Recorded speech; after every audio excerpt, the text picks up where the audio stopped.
Halo semuanya, kembali lagi bersama dengan gua sendiri di channel yang menyediakan cerita-cerita misteri dan kasus yang tentunya sangat-sangat menarik. Dan di video kali ini gua kembali lagi akan menceritakan sebuah kasus yang pastinya cukup menarik buat lulu pada yang suka dengan serial killer. Yang mana kasus Velma Barfield ini juga sering menjadi perbincangan besar bagi kalangan masyarakat yang meminati isu kriminalitasnya. Dan bukan hanya itu saja, dia juga dikenal sebagai wanita pertama yang dieksekusi mati di Amerika Serikat sejak tahun 1962. Dan selain itu, dia juga termasuk wanita pertama lagi yang juga dieksekusi dengan menggunakan suntikan yang cukup mematikan. So, seperti apakah kisahnya? Dan mari kita mulai saja kasus ini. Tapi seperti biasa, jangan lupa like, komen, dan subscribe kalau kalian suka dengan pembahasan gua di kasus kali ini. Dan inilah kasus Velma Barfield. 482. That's 1107 Ben. Yes, sir. They have the car stopped at 10th and Grant. You might go by there first. Okay. Velma Barfield, dia lahir pada tanggal 23 Oktober di tahun 1932 di Estover, Carolina Utara, Amerika. Dan dia juga merupakan anak kedua dari 9 bersaudara. Tapi di masa kecilnya, Velma ini sering diperlakukan tidak baik oleh ayahnya, di mana dia sering dipukul, bahkan dia dan saudaranya juga pernah diperkeos oleh ayahnya sendiri pada waktu itu. Lalu di usia 11 tahun, Velma ini memutuskan untuk berhenti bersekolah, dikarenakan dia dipaksa oleh ayahnya untuk melakukan berhubungan badan dengan ayahnya. Dan di usia yang bisa dibilang masih anak-anak, Velma ini dengan sendirinya menjadi anak yang tidak mendapatkan kasih sayang oleh orang tuanya. Kemudian di usia 17 tahun, Velma ini berniat untuk kabur dari rumahnya karena dia tidak kuat dengan penderitaan yang selama ini dia rasakan oleh ayahnya. Sehingga dia memohon kepada pacarnya yang bernama Thomas Barkey untuk membawanya kabur dari rumah agar dia bisa bebas dari pelecehan tersebut. Nah, lalu pada akhirnya mereka berdua pun pergi dari sana. Dan tak lama setelah itu mereka berdua juga menikah dan mereka juga memiliki 2 orang anak pada saat Velma menginjak usia ke-19 tahun. Nah, awalnya pernikahan mereka ini bisa dibilang cukup bahagia dan juga terlihat seperti keluarga yang normal pada umumnya. Tapi hubungan mereka semuanya mulai menjadi berubah ketika suaminya ini mengalami cedera di bagian kepala karena kecelakaan mobil pada tahun 1966. Bahkan kecelakaan tersebut membuat suaminya itu tidak bisa bekerja. Dan sebagai gantinya, Velma inilah yang akan bekerja untuk memenuhi kebutuhan mereka. Dan kebetulan pada saat itu, Velma juga sedang bekerja di sebuah toko. Sementara suaminya berada di rumah sambil memulihkan kondisi cederanya. Namun Velma yang sedang berusaha untuk mencukupi kebutuhan mereka, suaminya ini malah berubah dengan drastis dan sering meminum alkohol di setiap harinya. Bahkan dia juga mulai kecanduan miras pada saat dia sendirian di rumah mereka. Nah, begitupun sebaliknya, Velma yang mulai agak sedikit kewalahan tentang kehidupan mereka, juga tiba-tiba mulai menggunakan obat antidepresan dan obat-obatan penenang untuk membuatnya bisa lebih tenang dalam menjalani hari-harinya. Dan karena terlalu sering menggunakan obat-obatan, Velma ini akhirnya mengalami gangguan kejiwaan dan semakin kecanduan dengan obat-obatan. Jadi sepasang suami istri ini bisa dibilang sama-sama kecanduan dengan sesuatu yang tidak harusnya mereka konsumsi. Nah, karena memiliki sama-sama ketergantungan, mereka berdua juga sering bertengkar dengan masing-masing di antara mereka yang berpendapat bahwa kehidupan mereka saat itu tidak mendapatkan kesenangan dan kecukupan seperti orang-orang pada biasanya. Lalu sampailah pada suatu hari, mereka lagi-lagi mengalami pertengkaran seperti biasanya.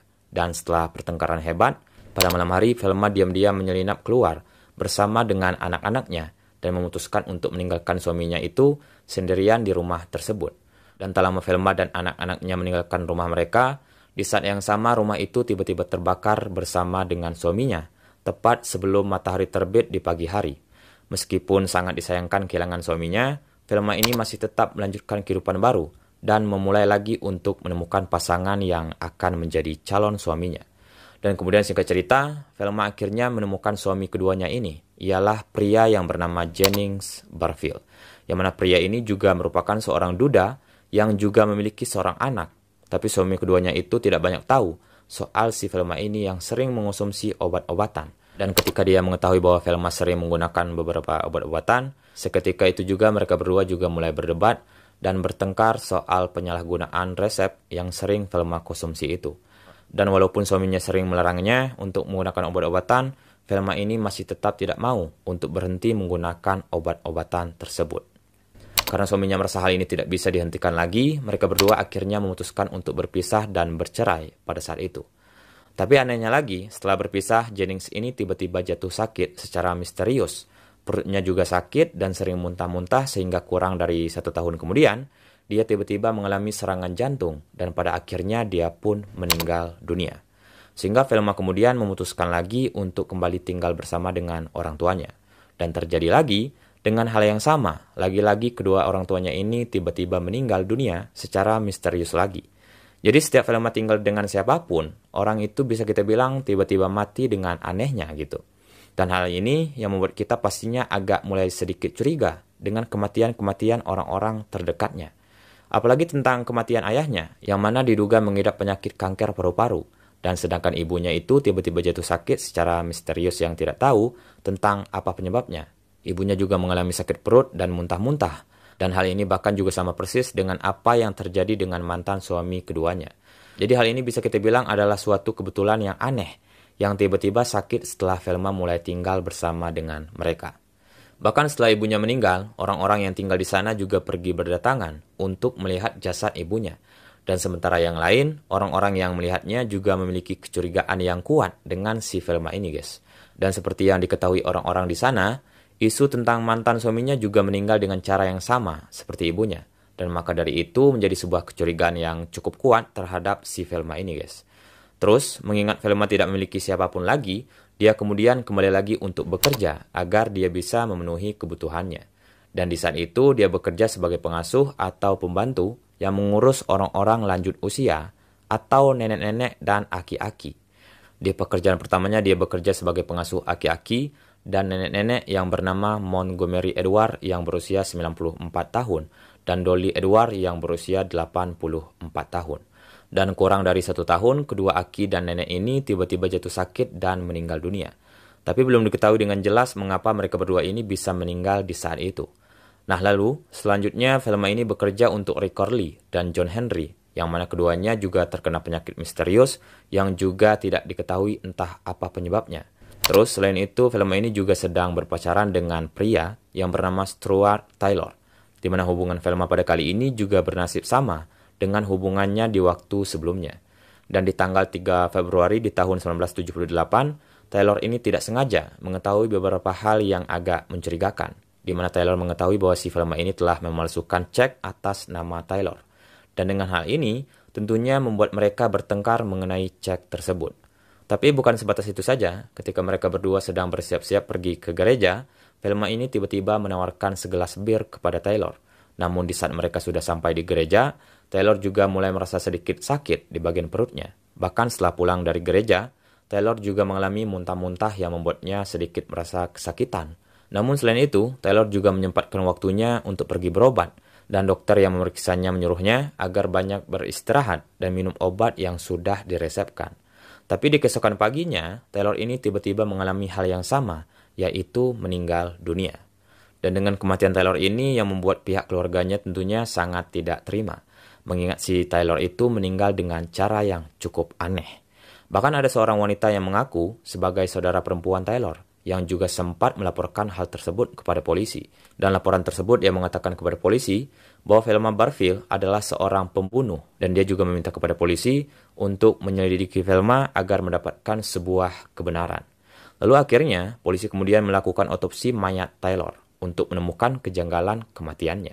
Dan seperti yang dikatakan saudara perempuan Taylor itu, hasil otopsi menunjukkan bahwa ada bahan racun tikus yang terdapat di bagian perutnya.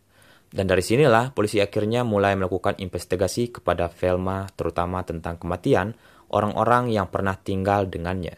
Dan seperti biasa, polisi juga menemukan jejak racun tikus dengan merek yang sama persis dengan yang terdapat di perut Taylor. Lalu dari semua bukti inilah membuat Velma mengakui 4 pembunuhan. Tapi mengenai kematian Thomas Barkey, Velma mengatakan dengan tegas bahwa dia sama sekali tidak membunuhnya. Dan kejadian kebakaran tersebut itu benar-benar merupakan kecelakaan aneh pada saat itu.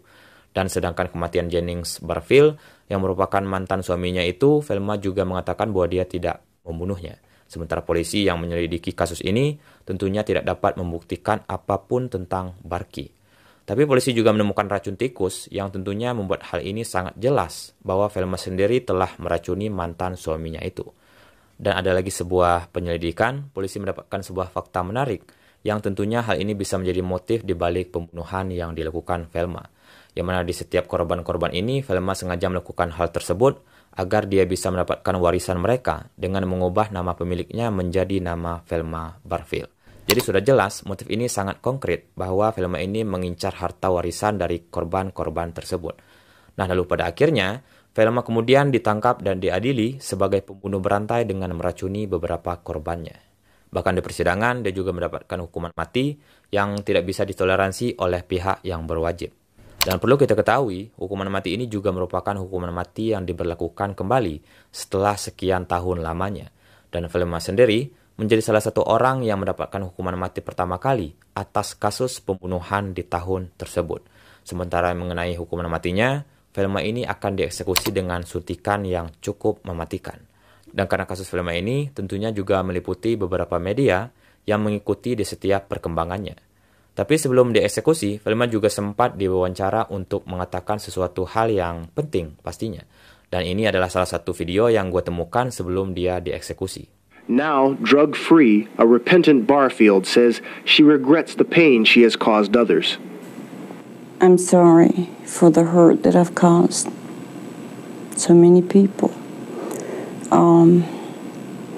Today, if it were possible, I wish that I could take every bit of hurt on myself. Nah, jadi gimana pendapat kalian tentang kasus Velma ini? Dan apa alasannya dia bisa dengan beraninya meracuni orang-orang terdekatnya? Jika ada pendapat kalian yang masuk akal, tulis di kolom komentar di bawah, nanti kita diskusikan di bawah pastinya. Dan kasus pada kali ini cukup sampai di sini. Jika kalian suka, jangan lupa subrek dan share ke teman-teman kalian. Dan sampai jumpa lagi di story selanjutnya.